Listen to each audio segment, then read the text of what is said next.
ರೀತಿಯ ಅದ್ಭುತವಾದ ಕೈಮಾ ಮಾಡಿದರೆ ನೋಡಿ ಯಾರಿಗೆ ಇಷ್ಟ ಆಗಲ್ಲ ಅಲ್ವಾ. ಒಂದ್ಸಲ ನೀವು ಮನೆಯಲ್ಲಿ ಟ್ರೈ ಮಾಡಿ ನೀವು ಸವಿಯಿರಿ, ಆವಾಗ ನಿಮಗೆ ಅರ್ಥ ಆಗುತ್ತೆ ಎಷ್ಟು ಒಳ್ಳೆ ರೀತಿಯಲ್ಲಿ ರೆಡಿಯಾಗಿದೆ ಅಂತ. ನಮಸ್ತೆ ಎಲ್ಲರಿಗೂ, ಎಲ್ಲರನ್ನು ಸುಸಿಸ್ ಕಿಚನ್ಗೆ ಸ್ವಾಗತ ಮಾಡಿಕೊಂಡು ಇವತ್ತು ಅದ್ಭುತವಾದ ರೆಸಿಪಿ ಮಾಡ್ತಾ ಇದ್ದೀನಿ. ಬನ್ನಿ ಹೇಗೆ ಮಾಡೋದು ನೋಡೋಣ. 1 kg ಮಟನನ್ನು ತೊಗೊಂಡು ಬಂದಿದ್ದೀನಿ ಕೈಮಾಕ್ಕೆ. ನೋಡಿ ಈ ರೀತಿಯಲ್ಲಿ ಸಣ್ಣದಾಗಿ ಹೊಡಿಸ್ಕೊಂಡು ಬಂದಿರಬೇಕು.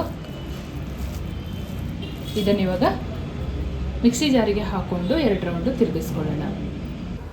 ಕೈಮಕ್ಕೆ ಹಾಕೊಳ್ಳೋಕ್ಕೆ ಈರುಳ್ಳಿನ ಕ್ರಿಸ್ಪಿಯಾಗಿ ಫ್ರೈ ಮಾಡ್ಕೊಳ್ಳೋಣ. 3 ಈರುಳ್ಳಿನ ಈ ರೀತಿಯಲ್ಲಿ ಸ್ಲೈಸ್ ಆಗಿ ಕಟ್ ಮಾಡಿ ಇಟ್ಕೊಂಡಿದ್ದೀನಿ. ಇದನ್ನು ಹಾಕ್ಕೊಂಡು ಕ್ರಿಸ್ಪಿಯಾಗಿ ಫ್ರೈ ಮಾಡ್ಕೋಬೇಕು. ತುಂಬ ಚೆನ್ನಾಗಾಗುತ್ತೆ. ನಮ್ಮ ಈರುಳ್ಳಿ ಫ್ರೈ ಮಾಡಲಿಕ್ಕೆ ಹಾಕಿರೋದು ಈ ರೀತಿಯಲ್ಲಿ ಫ್ರೈ ಆಗಿದೆ. ಸ್ಟವ್ ಆಫ್ ಮಾಡಿಕೊಂಡು ಇದನ್ನು ತಗೊಳ್ಳೋಣ. ಸಾಕಿದು ನಾನು ತೋರಿಸ್ತಿರುವ ಅಳತೆ 1 kg mutton keema. 1 kg mutton ಕೈಮಕ್ಕೆ ಆಗುವಷ್ಟು ಅಳತೆಯನ್ನು ತೋರಿಸ್ತಾ ಇದ್ದೀನಿ. 1/4 ಲೀಟ್ರಷ್ಟು ಗಟ್ಟಿ ಮೊಸರನ್ನು ತೊಗೊಂಡಿದ್ದೀನಿ. ಇದನ್ನು ಚೆನ್ನಾಗಿ ಒಂದ್ಸರಿ ಬೀಟ್ ಮಾಡ್ಕೊಳ್ಳೋಣ. ಈ ರೀತಿಯಲ್ಲಿ ಒಮ್ಮೆ ಮಟನ್ ಕೈಮಾ ಮಾಡಿ, ತುಂಬ ಚೆನ್ನಾಗಿರುತ್ತೆ. ಚೆನ್ನಾಗಿ ಸ್ವಲ್ಪವೂ ಗಂಟಿಲ್ಲದಾಗೆ ಬೀಟ್ ಮಾಡ್ಕೋಬೇಕು. ನಾವು ಹುರಿದಿಟ್ಟಿದ್ದ ಈರುಳ್ಳಿ ಕ್ರಿಸ್ಪಿಯಾಗಿತ್ತಲ್ಲ, ಅದನ್ನು ಸಣ್ಣದಾಗಿ ಪೌಡ್ರ್ ಮಾಡಿಕೊಂಡು ಇದಕ್ಕೆ ಹಾಕೋಬೇಕು. ನಮ್ಮ ಗ್ರೇವಿಗೆ ಮೇಯ್ನ್ ಇಂಗ್ರೀಡಿಯೆಂಟ್ಸ್ ಇದು ಮೊಸರು. ಮೊಸರಿಗೆ ಹಾಕ್ಕೊಂಡು ಚೆನ್ನಾಗಿ ಮಿಕ್ಸ್ ಮಾಡಿಕೊಂಡು ಗ್ರೇವಿ ಮಾಡ್ಕೊಳ್ಳೋಣ.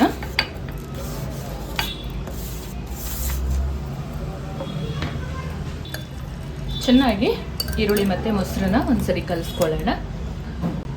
ಮಸಾಲೆ ಪೌಡ್ರನ್ನ ಸ್ವಲ್ಪ ಹಾಕ್ಕೊಳ್ಳೋಣ.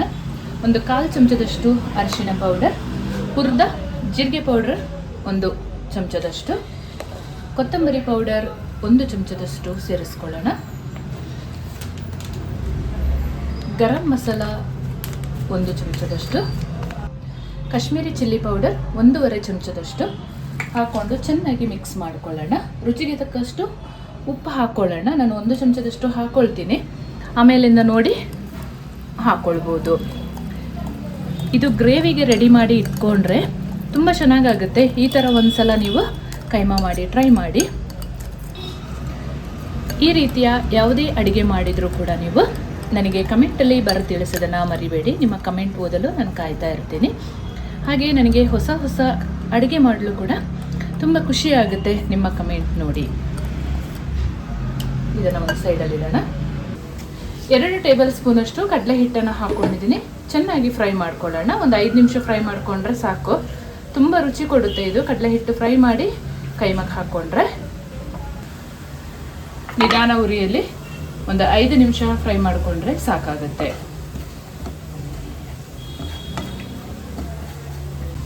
ಕಡಲೆ ಹಿಟ್ಟು ಒಂದು 2 ನಿಮಿಷ ಫ್ರೈ ಆಗುವಾಗ 1 ಚಮಚದಷ್ಟು ಗಸಗಸೆಯನ್ನು ಸೇರಿಸ್ಕೊಳ್ತಾ ಇದ್ದೀನಿ. ಇದು ತುಂಬ ಚೆನ್ನಾಗಾಗುತ್ತೆ. ಇದನ್ನು ಮತ್ತೆ ಪೌಡ್ರ್ ಮಾಡಿಕೊಳ್ಳುವಂಥದ್ದು ಹುರಿದಾದ ಮೇಲೆ. ಕಡಲೆ ಹಿಟ್ಟು ಮತ್ತು ಗಸಗಸೆ 5 ನಿಮಿಷ ಫ್ರೈ ಆಗಿದೆ. ತಣ್ಣಗಾದ ಮೇಲೆ ಇದನ್ನು 1 ರೌಂಡ್ ತಿರುಗಿಸ್ಕೊಳ್ಳೋಣ. ಗಸಗಸೆ ಪುಡಿ ಆಗುವಾಗ ಒಳ್ಳೆ ರುಚಿ ಕೊಡುತ್ತೆ. ಹಾಗಾಗಿ ಕಡಲೆ ಹಿಟ್ಟು ರುಬ್ಕೊಂಡ ಮಿಕ್ಸಿ ಜಾರಿಗೆನೆ 1 ಈರುಳ್ಳಿನ ಸೇರಿಸ್ಕೊಳ್ತಾ ಇದ್ದೀನಿ.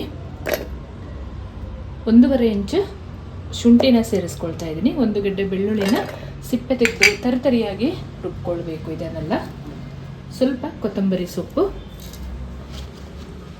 ಒಂದು 5 ಖಾರಕ್ಕೆ ಹಸಿರು ಮೆಣಸಿನಕಾಯಿಯನ್ನು ಹಾಕ್ಕೊಂಡಿದ್ದೀನಿ. ನಿಮ್ಮ ಖಾರಕ್ಕೆ ಅನುಗುಣವಾಗಿ ನೀವು ಹಾಕ್ಕೊಳ್ಬೇಕು. 1 ಇಂಚು ಚಕ್ಕೆ ತೊಗೊಂಡಿದ್ದೀನಿ. 2 ಲವಂಗನ ಹಾಕ್ಕೊಳ್ತಾ ಇದ್ದೀನಿ. 1 ಏಲಕ್ಕಿಯನ್ನು ಸೇರಿಸ್ಕೊಂಡು ತರ್ತರಿಯಾಗಿ ರುಬ್ಕೊಳ್ಳೋಣ. ಈ ರೀತಿಯಲ್ಲಿ ತರ್ತರಿಯಾಗಿ ರುಬ್ಕೋಬೇಕು. ಇವಾಗ ಕೈಮಾ ಹಾಕಿ ರುಬ್ಕೊಳ್ಳೋಣ. ಸ್ವಲ್ಪ ಸ್ವಲ್ಪ ಹಾಕಿ ರುಬ್ಕೊಳ್ಳೋಣ. ನೀರೆಂತ ಹಾಕೊಳ್ಳೋದು ಬೇಡ. ಮಸಾಲೆ ಜೊತೆಯಲ್ಲಿ ಈ ಹದದಲ್ಲಿ ರುಬ್ಕೊಂಡಿರಬೇಕು. ಒಂದು ಬೌಲಿಗೆ ಸೇರಿಸ್ಕೊಳ್ಳೋಣ. ಉಳಿದ ಕೈಮನ್ನು ಅದೇ ಥರ ಮಾಡ್ಕೊಳ್ಳೋಣ. ಸ್ವಲ್ಪ ಗರಂ ಮಸಾಲ ಪೌಡ್ರನ್ನ ಹಾಕ್ಕೊಳ್ಳೋಣ. ಕಾಶ್ಮೀರಿ ಚಿಲ್ಲಿ ಪೌಡ್ರನ್ನ 1 ಚಮಚದಷ್ಟು ಹಾಕ್ಕೊಳ್ತಾ ಇದ್ದೀನಿ. ರುಚಿಗೆ ತಕ್ಕಷ್ಟು ಉಪ್ಪು ಸೇರಿಸ್ಕೊಳ್ಳೋಣ. ಯಾಕೆಂತ ಹೇಳಿದರೆ ಮೊಸರಲ್ಲಿ ಕಲಸಿಡುವಾಗ ಕೂಡ ನಾವು ಉಪ್ಪು ಹಾಕಿದ್ದೀವಿ. ಹಾಗಾಗಿ ನೋಡಿಕೊಂಡು ಹಾಕ್ಕೊಳ್ಬೇಕು. ಒಂದು 1/4 ಟೇಬಲ್ ಸ್ಪೂನಷ್ಟು ಅರಿಶಿನ ಸೇರಿಸ್ಕೊಳ್ಳೋಣ. ಹುರಿದ ಜೀರಿಗೆ ಪೌಡ್ರನ್ನು ಒಂದು 1/2 ಟೇಬಲ್ ಸ್ಪೂನಷ್ಟು ಸೇರಿಸ್ಕೊಳ್ತಾ ಇದ್ದೀನಿ. 1 ಟೇಬಲ್ ಸ್ಪೂನಷ್ಟು ಕೊತ್ತಂಬರಿ ಪೌಡ್ರನ್ನು ಸೇರಿಸ್ಕೊಳ್ಳೋಣ. ಚೆನ್ನಾಗಿ ಮಿಕ್ಸ್ ಮಾಡ್ಕೊಳ್ಳೋಣ. ಹುರಿದಿಟ್ಕೊಂಡ ಗಸಗಸೆ ಕಡಲೆ ಪೌಡ್ರ್ ಏನಿತ್ತು ಅದನ್ನು ಒಂದು 2 ಚಮಚದಷ್ಟು ಸೇರಿಸ್ಕೊಳ್ತೀನಿ. ಉಳಿದಿದ್ದನ್ನು ಗ್ರೇವಿಗೆ ಇಟ್ಕೊಳ್ಳೋಣ. 1 kg ತೊಗೊಂಡಿರೋದ್ರಿಂದ 1 ಲೆಮನ್ ಜ್ಯೂಸನ್ನು ಹಾಕ್ಕೊಳ್ತಾ ಇದ್ದೀನಿ. ನೀವು ಅರ್ಧ kg ತೊಗೊಂಡ್ರೆ ಅರ್ಧ ಸಾಕಾಗುತ್ತೆ. ಚೆನ್ನಾಗಿ ಮಿಕ್ಸ್ ಮಾಡ್ಕೊಳ್ಳೋಣ.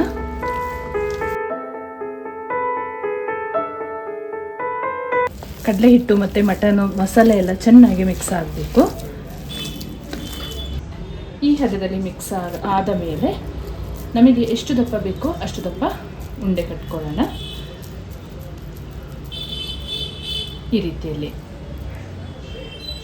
ಸ್ವಲ್ಪ ನೀರು ಹಾಕೊಳ್ಳೋದೇ ಮಾಡಿಕೊಂಡ್ರೆ ಚೆನ್ನಾಗಿ ನಾವು ಹೇಳಿದ ರೀತಿಯಲ್ಲಿ ಉಂಡೆ ರೆಡಿ ಆಗುತ್ತೆ.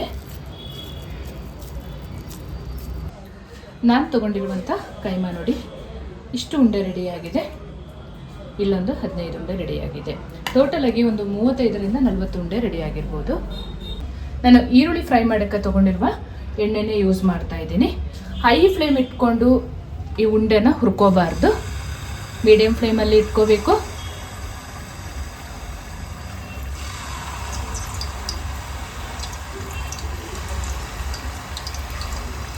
ಚೆನ್ನಾಗಿ ಫ್ರೈ ಮಾಡಿಕೊಂಡು ಗ್ರೇವಿಗೆ ಹಾಕೊಂಡ್ರೆ ತುಂಬ ಚೆನ್ನಾಗಾಗುತ್ತೆ.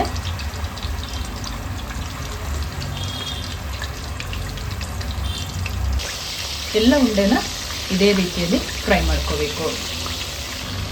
ನಮ್ಮ ಎಲ್ಲ ಕೈಮಾ ಉಂಡೆ ನೋಡಿ ಈ ರೀತಿಯಲ್ಲಿ ರೆಡಿಯಾಗಿದೆ. ಇವಾಗ ಗ್ರೇವಿ ರೆಡಿ ಮಾಡ್ಕೊಳ್ಳೋಣ. ಈ ರೀತಿಯಲ್ಲಿ ನಮ್ಮ ಕೈಮಾ ಉಂಡೆನ ಫ್ರೈ ಮಾಡಿ ಇಟ್ಕೊಂಡಿದ್ದೀನಿ. ಈ ರೀತಿಯಲ್ಲಿ ನೀವು ಒಮ್ಮೆ ಟ್ರೈ ಮಾಡಿ, ಒಂದು ಕೈಮಾ ಕೂಡ ಒಡೆದು ಹೋಗಲ್ಲ, ಅಷ್ಟು ನೀಟಾಗಿರುತ್ತೆ. ಕೈಮಾ ಮಾಡ್ಕೊಳ್ಳೋಕ್ಕೆ ಒಂದು ಪಾತ್ರೆನ ಬಿಸಿಗೆ ಇಟ್ಕೊಂಡಿದ್ದೀನಿ. ನಾವು ಯಾವ ಎಣ್ಣೆಯಲ್ಲಿ ಕೈಮಾ ಉಂಡೆ ಹುರ್ಕೊಂಡಿದ್ವಿ ಅದನ್ನೇ ಸೋಸ್ಕೊಂಡು ಹಾಕೊಳ್ಳೋಣ. ಸುಮ್ಮನೆ ವೇಸ್ಟ್ ಮಾಡೋದು ಬೇಡ ಅಲ್ವಾ. ಎಣ್ಣೆ ಹಾಕ್ಕೊಂಡಿದ್ದೀನಿ. 1 ಇಂಚು ಚಕ್ಕೆ, 3 ಲವಂಗ, 2 ಏಲಕ್ಕಿಯನ್ನು ಸೇರಿಸ್ಕೊಳ್ಳೋಣ. ಹಾಗೆಯೇ ಕೈಮಾದಲ್ಲಿ 1-2 ಪೀಸಸ್ ಉಳ್ಕೊಂಡಿರುತ್ತಲ್ಲ ಅದನ್ನು ನೀಟಾಗಿ ಫ್ರೈ ಮಾಡ್ಕೊಳ್ಳೋಣ. ಇದು ತುಂಬ ರುಚಿ ಕೊಡುತ್ತೆ ಕೈಮಾಕ್ಕೆ. 2 ಈರುಳ್ಳಿನ ಸಣ್ಣದಾಗಿ ಕಟ್ ಮಾಡಿ ಹಾಕ್ಕೊಳ್ತಾ ಇದ್ದೀನಿ. ನೀಟಾಗಿ ಫ್ರೈ ಮಾಡ್ಕೋಬೇಕಿದು, ಗೋಲ್ಡನ್ ಕಲರ್ ಬರುವ ಹಾಗೆ.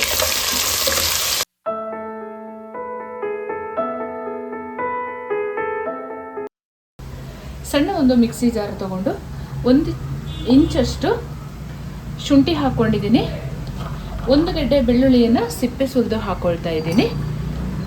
2 ಈರುಳ್ಳಿನ ಸಣ್ಣದಾಗಿ ಕಟ್ ಮಾಡಿ ಒಂದೊಳ್ಳೆ ಪೇಸ್ಟ್ ಮಾಡ್ಕೊಳ್ಳೋಣ. ಈರುಳ್ಳಿ ಈ ರೀತಿಯಲ್ಲಿ ಫ್ರೈ ಆಗುವಾಗ ನಾವೊಂದು ಶುಂಠಿ ಬೆಳ್ಳುಳ್ಳಿ ಈರುಳ್ಳಿಯನ್ನು ಪೇಸ್ಟ್ ಮಾಡಿ ಇಟ್ಕೊಂಡಿದ್ವಲ್ಲ ಅದನ್ನು ಸೇರಿಸ್ಕೊಳ್ಳೋಣ. ಎಲ್ಲವೂ ಚೆನ್ನಾಗಿ ಫ್ರೈ ಆಗಬೇಕು.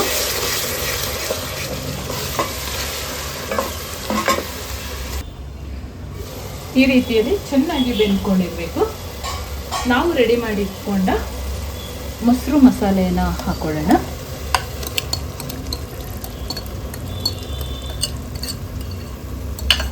ಈ ಮಸಾಲೆ ಕೂಡ ಚೆನ್ನಾಗಿ ಒಂದು 5 ನಿಮಿಷ ಆದರೂ ಫ್ರೈ ಆಗಬೇಕು. ಈ ರೀತಿಯಲ್ಲಿ ಚೆನ್ನಾಗಿ ಫ್ರೈ ಆಗುವಾಗ ನಮ್ಮ ಮಸಾಲೆ ಉಪ್ಪು ಖಾರ ಏನಾದರೂ ಬೇಕಿದ್ರೆ ನೋಡಿಕೊಂಡು ಫ್ರೈ ಮಾಡ್ಕೊಳ್ಳಿ. ಒಮ್ಮೆ ಉಪ್ಪೆಲ್ಲ ಬೇಕಿದ್ರೆ ಇವಾಗಲೇ ಹಾಕ್ಕೊಳ್ಬೇಕು.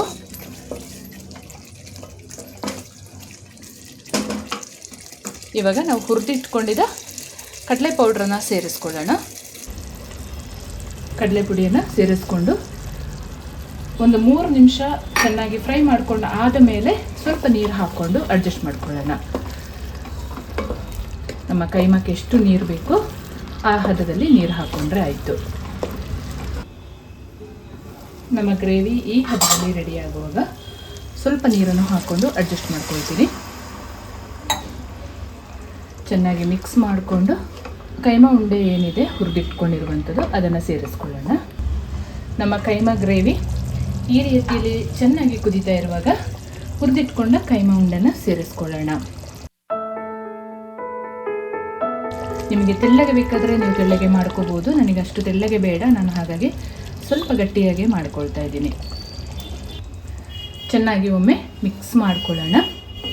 ನಿಧಾನವಾಗಿ ಮಿಕ್ಸ್ ಮಾಡಿಕೊಂಡು ಒಂದು 10 ನಿಮಿಷ ಮಧ್ಯಮ ಉರಿಯಲ್ಲಿ ಬೇಯಿಸ್ಕೊಂಡ್ರೆ ನಮ್ಮ ಅದ್ಭುತ ರುಚಿಯ ಕೈಮಾ ರೆಡಿಯಾಗುತ್ತೆ. ನಮ್ಮ ಕೈಮಾ ಸಾರು ಒಳ್ಳೆ ರೀತಿಯಲ್ಲಿ ಕುದೀತಾ ಇದೆ. ಇವಾಗ ಸಣ್ಣದಾಗಿ ಕಟ್ ಮಾಡಿರುವ ಕೊತ್ತಂಬರಿ ಸೊಪ್ಪನ್ನು ಹಾಕೊಳ್ಳೋಣ. ಹಾಗೆಯೇ ಮೇಲ್ಗಡೆಯಿಂದ 1 ಸ್ಪೂನಷ್ಟು ಗರಂ ಮಸಾಲೆಯನ್ನು ಸೇರಿಸ್ಕೊಳ್ಳೋಣ. ತುಂಬ ಚೆನ್ನಾಗಾಗುತ್ತೆ ಗರಂ ಮಸಾಲೆ ಹೀಗೆ ಹಾಕೋದ್ರಿಂದ, ಒಂದು ಅದ್ಭುತವಾದ ರುಚಿ ಕೊಡುತ್ತೆ. ನೋಡಿ, ಈ ರೀತಿಯಲ್ಲಿ ಬೆಂದು ನಮ್ಮ ಕೈಮಾ ಸವಿಯಲು ಸಿದ್ಧವಾಗಿದೆ. ಸಣ್ಣದಾಗಿ ಕಟ್ ಮಾಡಿಕೊಂಡ ಕೊತ್ತಂಬರಿ ಸೊಪ್ಪನ್ನು ಹಾಕೊಳ್ಳೋಣ. ಹಾಗೆ ಮೇಲ್ಗಡೆಯಿಂದ 1 ಚಮಚದಷ್ಟು ಗರಂ ಮಸಾಲೆಯನ್ನು ಸೇರಿಸ್ಕೊಳ್ತಾ ಇದ್ದೀನಿ. ಇದು ಒಳ್ಳೆ ರುಚಿ ಕೊಡುತ್ತೆ, ಒಂದ್ಸಲ ಟ್ರೈ ಮಾಡಿ. ಸುಂದರವಾದ ಅದ್ಭುತವಾದ ಕೈಮಾ ಸಾರು ನೋಡಿ ಈ ರೀತಿಯಲ್ಲಿ ರೆಡಿಯಾಗಿದೆ. ತಪ್ಪದೆ ಒಂದ್ಸಲ ಟ್ರೈ ಮಾಡಿ. ನೀವು ಫಸ್ಟ್ ಟೈಮ್ ನನ್ನ ಚಾನಲ್ಗೆ ವಿಸಿಟ್ ಮಾಡಿದರೆ ದಯಮಾಡಿ ಕಮೆಂಟ್ ಮಾಡಿ. ಹಾಗೆ ನಿಮ್ಮ ಫ್ರೆಂಡ್ಸ್ ಆ್ಯಂಡ್ ಫ್ಯಾಮಿಲಿಗೆ ಹೆಚ್ಚು ಶೇರ್ ಮಾಡೋದನ್ನು ಮರಿಬೇಡಿ. ಮುಂದೆ ಅದ್ಭುತವಾದ ಹೊಸ ರೆಸಿಪಿಯೊಂದಿಗೆ ಸಿಗ್ತೇನೆ. ನಿಮಗೆ ಹೃದಯಪೂರ್ವಕ ಧನ್ಯವಾದಗಳು. ಯಾಕೆಂತ ಹೇಳಿದರೆ ಸಮಯ ಮಾಡಿಕೊಂಡು ನನ್ನ ವಿಡಿಯೋನ ವಾಚ್ ಮಾಡ್ತೀರಾ. ಹಾಗಾಗಿ ಥ್ಯಾಂಕ್ ಯು ಸೋ ಮಚ್.